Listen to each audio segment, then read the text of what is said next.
మనుషుడు రొట్టె వల్ల మాత్రము కాదు కానీ దేవుని నోట నుండి వచ్చు ప్రతి మాట వలనను జీవించును. దేవుడికి స్తోత్రం. హల్లెలూయా. ఈ రాత్రి కాలంలో పరిశుద్ధాత్మ దేవుడు నీతోను నాతోను మాట్లాడుతున్న మాట ఏమిటంటే, దేవుని నోట నుండి వచ్చు ప్రతి మాట వలన మనము జీవిస్తున్నాము. మనం సజీవంగా ఉన్నామంటే కేవలం దేవుని కృప మాత్రమే. నమ్మిన వాళ్ళందరూ గట్టిగా చెప్పబడతాం. ఎందుకంటే ఆయన చూడాలి కదా, సజీవులే కదా నిన్ను స్తుతించగలరు, నిన్ను మహిమపరచగలరు, నిన్ను ఆరాధించగలరు. దేవుని ఎవరైతే స్తుతించలేకపోతూ ఉన్నామో, ఎవరైతే ఆరాధన చేయలేకపోతున్నామో, ఎవరైతే దేవుని విజ్ఞాపన చేయలేకపోతున్నామో వారు ఎవరండి? ఎవరు? సజీవంగా ఉన్నా కానీ మృతులే అంటున్నారు. సజీవులే కదా నిన్ను స్తుతిస్తారు అంటున్నారు. కనుక ఈ రాత్రి కాలంలో పరిశుద్ధాత్మ దేవుడు మాట్లాడుతూ ఉన్నాడు. దేవుని నోట నుండి వచ్చి ప్రతి మాట కూడా జీవించాలంటే దేవుని చిత్తానుసారంగా మనం జీవించాలి. ఆయన మాటకు లోబడి ఉండాలి. ఆయన చిత్తానుసారంగా జీవించే బిడ్డవలే మనం ఉండాలి. పరిశుద్ధ గ్రంథం సెలవిస్తుంది కదా, వినుట వలన విశ్వాసము కలుగుతుంది అంటారు. ఫస్ట్ ఆఫ్ ఆల్ మనం చేయవలసింది ఏమిటంటే దేవుని మాట వినాలి. దేవుడు దైవజనులకు ఇస్తున్న మాట ఆ దైవజనుడు వినాలి. దైవజనుడు దేవుడి దగ్గర నుంచి వచ్చిన మాట సంఘములకు తెలియజేస్తుందిగా సంఘమంతే కూడా రాసిన మాట వినాలి. దేవుడికి స్తోత్రం. హల్లెలూయా. ఇక్కడ చక్కగా మాట్లాడుతూ ఉన్నారు కదా, 4వ వచనం చూడండి. 4వ వచనం. అందుకాయన మనుషుడు రొట్టె వలన మాత్రము కాదు కానీ దేవుని నోట నుండి వచ్చు ప్రతి మాటయో జీవించిన ఈ లోకంలో మనుషుల మనము ఏమనుకుంటున్నామంటే, చక్కగా సంపాదిస్తున్నాము, మంచి ఆరోగ్యం ఉంది, కష్టపడుతున్నాము, అన్ని సామాగ్రి సమకూర్చుకుంటున్నాము, ప్రాణమా తినము తాగుము సుఖించము జీవించమని మనము జీవిస్తున్నామే. కానీ ఈ ప్రాణమును ఇచ్చిన దేవాది దేవుని స్తుతించలేకపోతున్నాము, దేవాది దేవుని విజ్ఞాపన చేయలేకపోతున్నాము. విలాప వాక్యంలో రాయబడి ఉంది కదా, రేయి మొదటి జామున లేచి నీళ్లకు మరించినట్టు ప్రభు సన్నిధిలో నీ హృదయాలకు మరించాలి. నీ కుటుంబం కొరకు ప్రార్థించాలి, నీ పిల్లల కొరకు ప్రార్థించాలి, నీ దేశం కొరకు ప్రార్థించాలి, నీ గ్రామం కొరకు ప్రార్థించాలి. చూడండి 2వ కొరింథీయులకు రాసిన పత్రిక, మొదటి తిమోతికి రాసిన పత్రిక 2వ అధ్యాయము 2వ వచనం చదువుతాం. రాజుల కొరకును అధికారుల కొరకును విజ్ఞాపనములను ప్రార్థనలను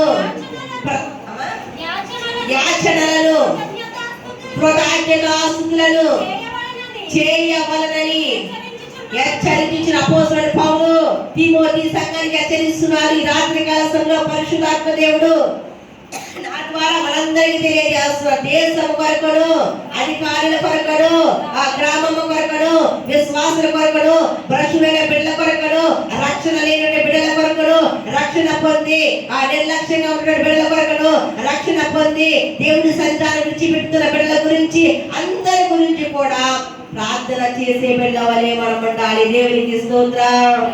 హల్లెలూయా. అందుకని అంటున్నారు కదా, నిన్ను స్తుతించిన చాలు నా బ్రతుకు దినములు, నిన్ను పొగడిన చాలు నా స్తుతించిన చాలు నా బ్రతుకు దినములు, నిన్ను పొగడిన చాలు నా స్తుతించిన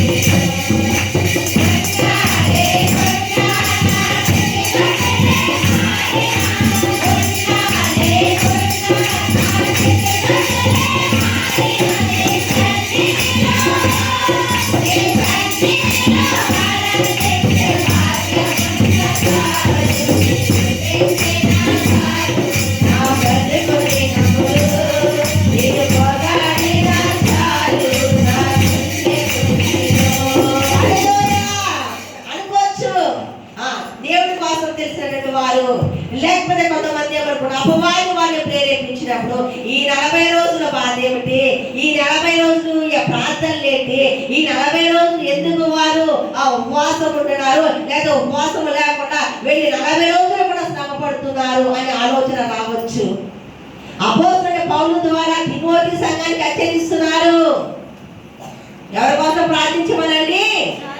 రాజుల కొరకును, అధికారుల కొరకును విజ్ఞాపన చేసే పిల్లలుగా మనం ఉండాలి.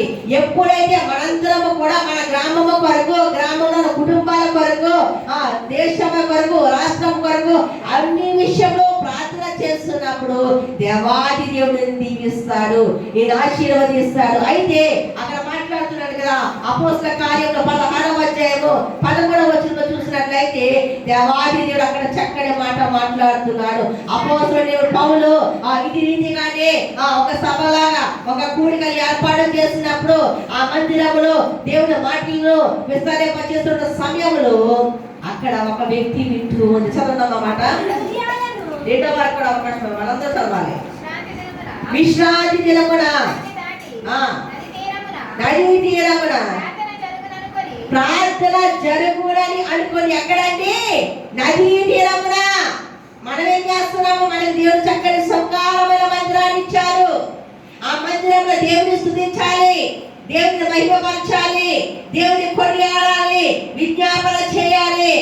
దేవుని సన్నిధానంలో మనం ప్రార్థించినప్పుడు మనకున్న అవసరతలు, అక్కర్లు ఏమి ఉన్నాయో సమస్తము ఆయనకు తెలుసు.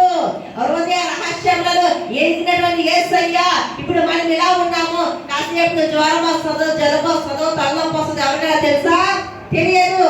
కానీ సమస్తములు కూడా దేవుని స్వాధీనంలో ఉన్నవి. కాలము సమయము కూడా ఆయన స్వాధీనంలో ఉన్నవి కనుక కాలము సమయంలో ఉండగానే దేవుని తెలుసుకునే బిడ్డలుగా ఉండాలి. అక్కడ విశ్రాంతి దినము గడిచిపోయిన తర్వాత, ఆ యొక్క రాత్రి ప్రార్థన కూడిక అయిపోయిన తర్వాత మరుసటి రోజు అంటే పునరుత్థాన దినాన అక్కడ నదీ తీరములో ప్రార్థన జరుగుతాదని కొందరు స్త్రీలు అక్కడ మాట్లాడుకుంటున్నారు. ఎవరంటే కొందరు స్త్రీలను కూడి వచ్చిన స్త్రీలతో మాట్లాడుచుంటిని. అప్పుడు యూదియా అను దైవ భక్తి గల ఒక స్త్రీ వినిచుండెను. దేవునికి స్తోత్రం. దేవుడు ముందుగానే చెప్పాడు, వినుట వలన విశ్వాసము కలదు. అక్కడ ఆ ప్రాంతంలో లుదియా అనే భక్తురాలు తన వ్యాపారము చేసుకుంటుంది. వ్యాపారం చేసుకున్న సమయంలో అపోస్తలుడైన పౌలు ద్వారా ఆ వస్తున్న మాటలు అక్కడ నిలబడింది. పౌలు అయినప్పటికీ పౌలు ద్వారా దేవుడు మాట్లాడుతూ ఉన్నాడని ఆమె శ్రద్ధగా విన్నది. దేవునికి స్తోత్రం. హల్లెలూయా. అశ్రద్ధగా వినలేదు, ఆ విన్న మాటలు కామెంట్ చేయలేదు. ఏం చేస్తుందని? శ్రద్ధగా విన్నది. తన రక్షణ పొందింది, తన కుటుంబాన్ని కూడా రక్షించుకోగలిగింది. దేవునికి స్తోత్రం. చదవ మాటకి ఆమె ఉదారంగా పడిని అమ్ము తుయకైన పట్టణస్తురాలు. ప్రభు ఆమె హృదయంలో తెరిచేది కనుక పౌలు చెప్పిన మాటల యందు లక్ష్యం ఉంచిన. దేవునికి స్తోత్రం. అవిత్ర పొందిన వరంతా గట్టిగా దేవుని నామమున పడతాం. అందరూ పెట్టి కూడా దేవునికి స్తోత్రం. నీ సన్నిధానంలో సంపూర్ణ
మనలా చర్చిలు లేవు, మనలా మందిరాలు లేవు, మందిరంలో కూర్చుని వెళ్ళలేదు.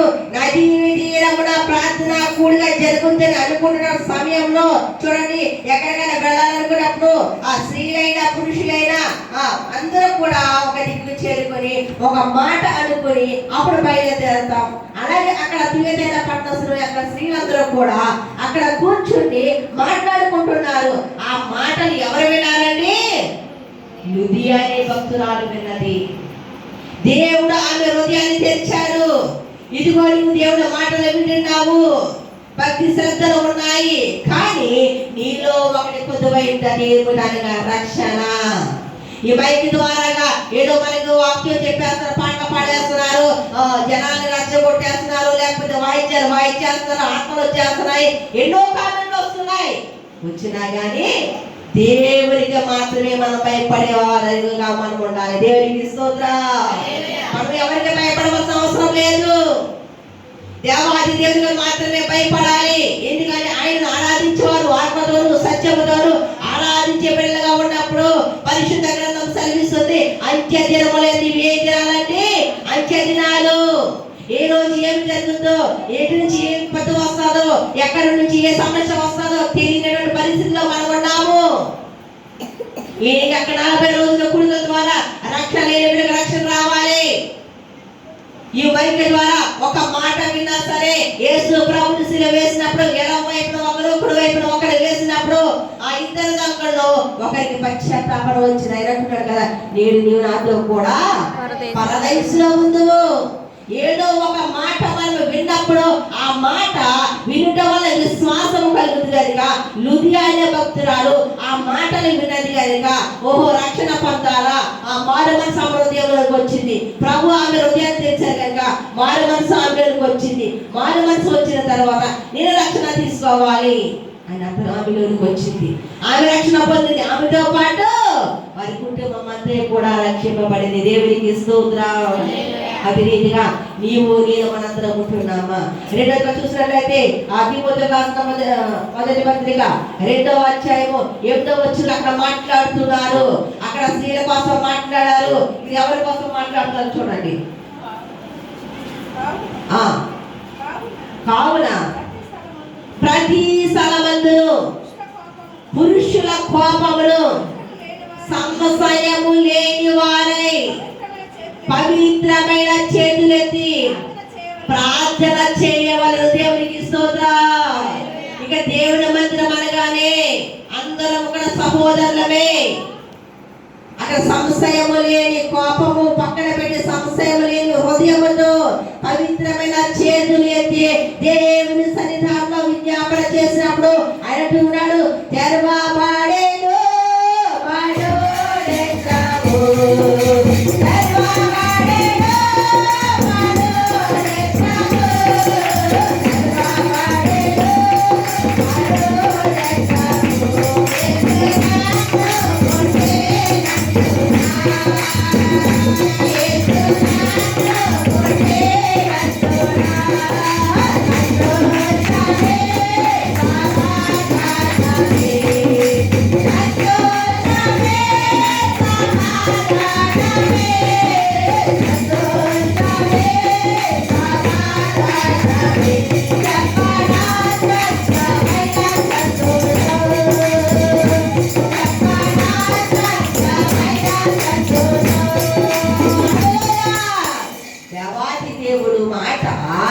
ఎవరైతే వింటామో దేవుని రొట్టె